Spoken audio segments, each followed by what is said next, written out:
Hello and welcome to the Wolfchase Toyota Insider, the Memphis Tiger Network. I'm Jeff Brightwood alongside head coach Darren Schoenrock. And coach, plugging along in the league, and you're in that part of the season now. There'll be no midweek games this week. You got exams, school will be out. They'll be able to concentrate on baseball.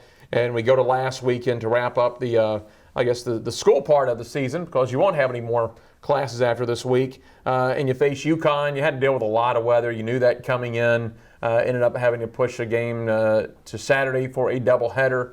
Surprisingly, when we got up Saturday, kind of thought we might end up only playing one night game and two on Sunday, but credit your field crew, you were able to get the two games on Saturday. Yeah, the tarp saved us a lot, and the heavy amounts of rain in a short period of time, you can save a field with the tarp. The outfield really takes on a lot of water. The game plays a little differently out there as far as range and the ground you can cover, but I didn't think the field had any bearing in any of the three games, and UConn is, like they're showing, they are a regional caliber team.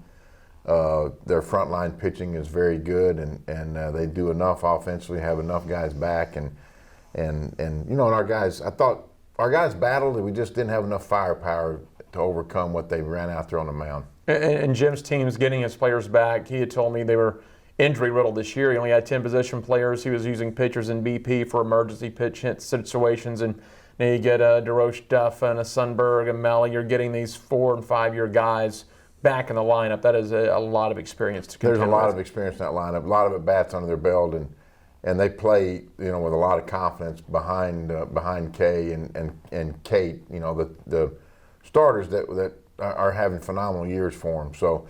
Jim's teams, the UConn teams, are always very tough this time of year because they're always road weathered.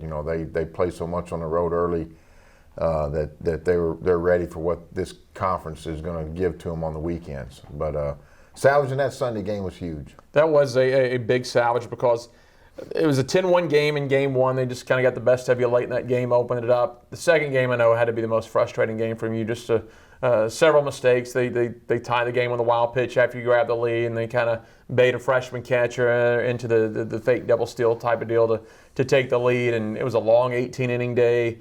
You come back the next day, though, and you salvage that win. And it was really impressive of John Bolin coming out and getting his first weekend start. Yeah, he's gotten better and better. And of all the freshman pitchers, and what we saw him do over the fall, the 5 or 6 that we're using, John was probably the farthest behind in development when the signing process went on.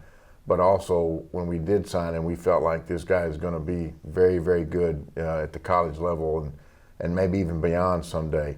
And so since the time school has started, you've seen him pass some guys and take over some guys, and it's taken a couple of things. The plan that Coach Mack and Eric does a lot of stuff with the young guys, but John has bought into it and has worked hard, and it was really neat to see him kind of grow up before our eyes, and got a little fatigued. You remember he had a midweek start, and the pitch count was up a little bit. So he ended up throwing about 130 pitches that week. And so that's a pretty big workload for a freshman over 2 starts. And so that's why his tank went dry a little bit, and we had to go get him. But great outing, and it gave us a lift. Well, having Eric mentor him is probably a perfect person, because we remember Eric coming out of school. He had some injury troubles at Collierville. And let's face it, Eric was a little guy his first 2 years here at Memphis. You kind of use him as a spot reliever, especially his sophomore year. But he shows up his junior year, and it was a different Eric Schoenrock. He had put on some weight, obviously got in the weight room and developed, became a starter, and boom, all of a sudden he's the conference pitcher of the year. Yeah, John's got that capability to be that, and he's actually getting a little bit more dose of experience this year than Eric or Sam got as freshmen. Those two that were so dominant as a 1-2 punch, as dominant as a 1-2 punch as anybody in the league that year, very similar to what UConn has. And those two guys did probably a lot less as freshmen than a lot of the freshmen that we're throwing this year as far as experience. So the combination of becoming a better player is getting experience and putting the work in on your own. Sam and Eric kind of had to put the work in before the experience came, and especially Eric. So John's getting the best of both worlds now, and if we can keep him strong down the stretch, he'll be a valuable force for this team. Coach, talk about just kind of this week before we go to Houston, a chance for the team as far as baseball to kind of take a deep breath before the last 3 weeks into the regular season. I know they're going to be concentrating on exams, finishing up school, but no midweek games. Probably a good point in the season to get away from playing some ball games before you head to Houston. Yeah, it's going to give our hitters a little break. We're playing roughly 11 guys, and so kind of getting their hands a break now, I think is important. Finishing up in the classroom as good and as strongly as we can is important.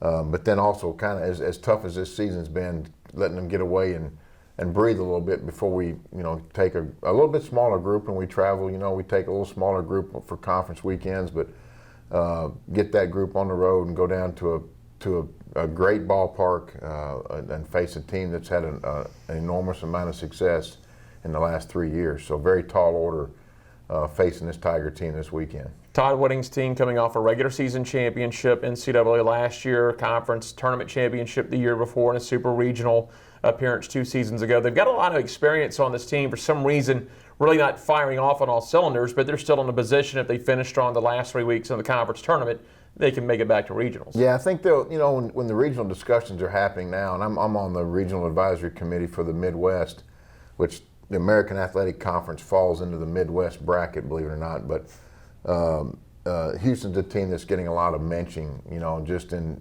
eyes are watching. Houston, UConn, East Carolina, and Tulane in our league, and then Cincinnati with them leading the league kind of creates a little bit of a strange scenario. But they're a team that's going to be watched heavily, and we can become a team that basically can improve our seeding, and that's what we're playing for now, is to get to the best seed possible so that we can set up pitching for the tournament. We have played very well in Houston in my tenure. My first year that team we had that was outmanned, we had ended up beating them a game, I think, with Lincoln on the mound on Sunday. That was a first team, the number 4 pick overall in the draft. So the history of this program, we've competed against Houston a long time.